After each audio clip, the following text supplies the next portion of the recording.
Good morning from Corpus Christi. I am Jacqueline O'Neill and I go by Jackie. And I have a quirky little business name that I use is Jaci-O because I am Jaci-O as well for you older people. Today, I wanted to share a little bit about new construction, whether it's here or elsewhere. I'm sure most of the information I'm going to provide is going to be helpful to you. Okay. And so when you buy a new home, the pros would be you can make it how you want, usually, but that's not always the case. Okay, because that depends on the builder. If you're building a custom home from the ground up, the process is totally different than, let's say, when a builder is building a new home. They've already started that home, and they've already started that home, and now it's a new home under construction.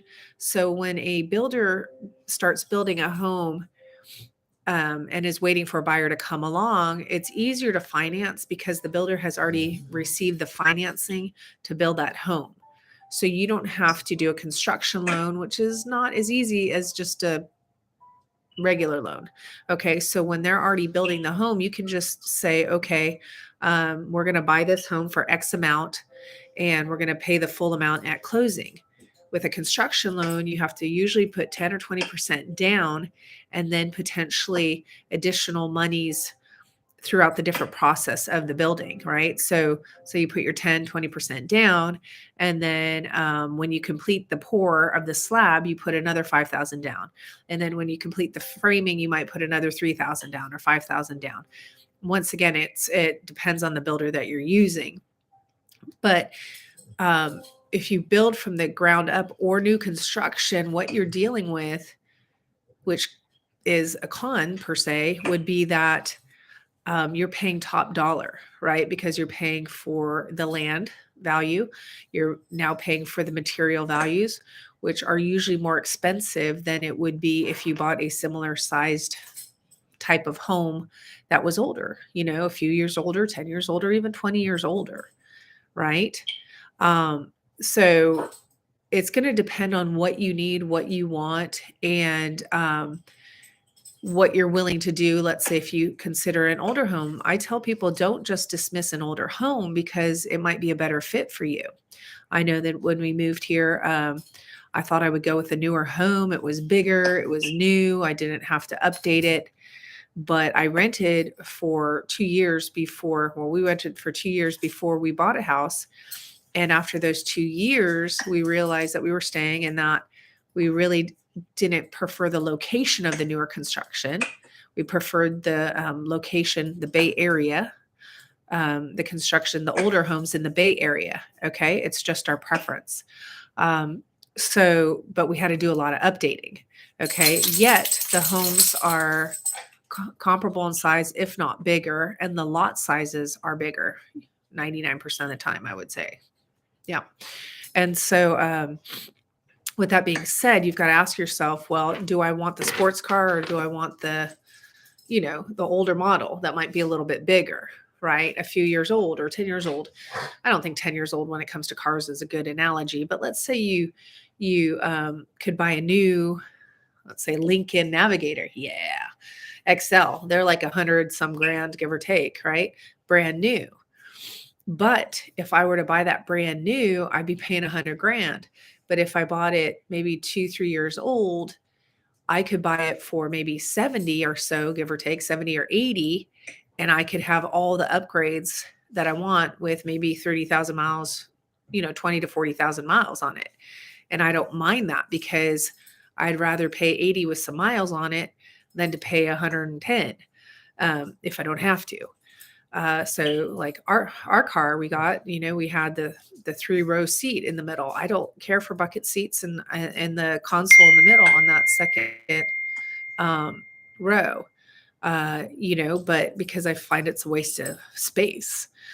And we have kids and we like to fold all our seats back for staging and travel. So it's cold here, so I'm a little sniffly because when it gets cold, I sniffle. So I apologize. So when you're buying that new home, you're going to depreciate right away. Okay. But if it's the right home for you, having what you want is more important and more valuable to you than saving money, right? Because you want what you want, and there's nothing wrong with that, but you will pay a premium.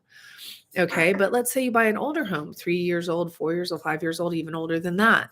The question is, am I going to get a price that I'm okay with, that I can fix up that home, right? I can add granite. I can do some paint. I can swap out the fixtures, the lights and the fans, and add pancake lights and add handles and stuff on the cabinets and do the flooring, right? I can do that if I have the money, right?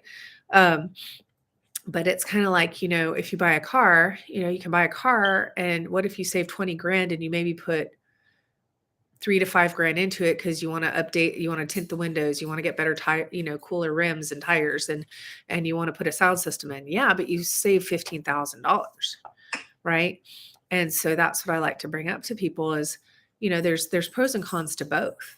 Okay, right now building new can be tricky because the supply prices keep changing, and now the inventory is low because of supply chain issues, right? So I've talked to my builders and that are so frustrated because they're ready to move on. My pool builders, my just builders, contractors, they're like, our windows are a month behind, our doors aren't in yet, they haven't been shipped and arrived yet. So stuff like that. So there's things to consider, and you have to be patient because it will get frustrating. I mean, I had a deal I was doing, maybe 2019 when COVID started and our supply chain issues hit, and then the prices went up, like, I think the builder's price went up like 15 grand. And so the buyer said they'd be willing to, I think, come up with 5,000, but the poor seller had to eat 10 grand because no one would have ever thought that the prices would have doubled and tripled.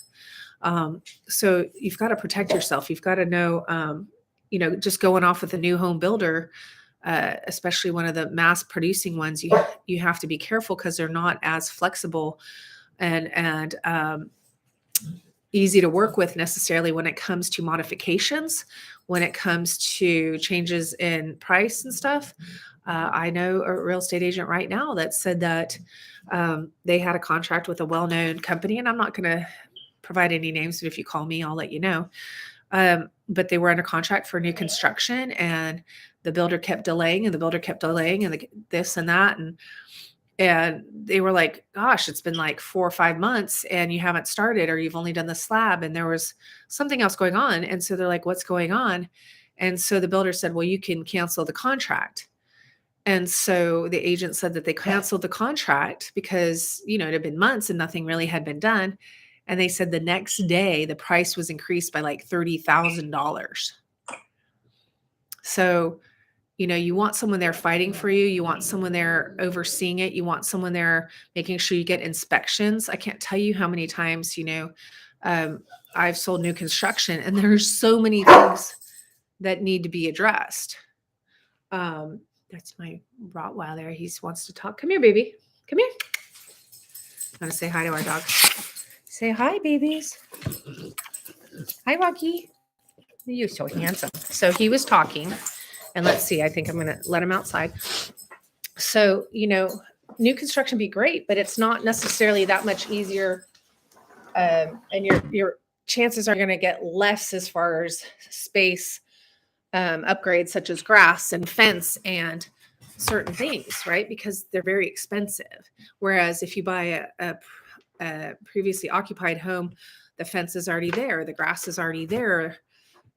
Corpus, shockingly, we rarely have sprinklers or gutters, but when the thing's already there, that's great, because right now, especially, or even at any other time, you're going to have to go put those items in on a new home, right? So I always tell people, I want to inform you to make sure you understand your options and understand the differences that you're going to be facing and the pros and cons that you'll be facing when you're buying new construction versus pre-construction, previously occupied. Okay. So, and a lot of people buy homes new and then they didn't use an agent and they paid too much, or they didn't oversee it, or they didn't get their inspections, or they were taken advantage of. I had one client of mine who I'd worked with who's a friend from church. And she went to a new construction one time without me. And we had kind of slowed down a little bit. She wasn't sure what she was going to do. And I checked in with her a little while later and she goes, "Oh, well, I went under contract over here with this new construction, these new homes. And the salesman said I couldn't work with you." Well, that's a lie. It was a total lie. They absolutely work with me and she wasn't represented. And so don't think that cutting your real estate agent out or not using a real estate agent because they say not to is actually going to help you or allowed. Okay. And you can use your real estate agent. Some of the builders got greedy during this building period and then they started trying to say, "Oh, we're not going to pay the real estate agent." Well, I know for a fact my real estate agent said, my client said, "I'm not going to work with you then because I want my real estate agent involved." More often than not, though, the reputable builders will say, "Well, I'm not going to decrease the fee because you don't have a real estate agent. I am going to keep that fee that I would pay a real estate agent and roll it back into my marketing and my expenses and whatever." So no, I'm not decreasing the price because you don't have a real estate agent. So my question to you is to people is like, if they're going to keep the money and you don't even have representation, you might as well have somebody representing you and keeping an eye out for you. So we are here for you. You can trust us. We hustle. We know our markets. And my husband's like, "Yes, we're so, woo." Anyway, it's very cold today. That's why my picture on there was so goofy. I thought, well, I'll put a little goofy picture on there because it's cold and I like it cold, and I don't like to turn on the heat. It's just something my husband and I are kind of weird about. We're like, "Oh, it's so cold." And we like to get all bundled up and like we could turn on the heat, but I just prefer to kind of bundle up. It feels so good. So anyway, I hope to meet some of you soon and give you the grand tour and break everything down for you so that you can be ready to make the right decision for you. Have a great day. Oh, that was so good.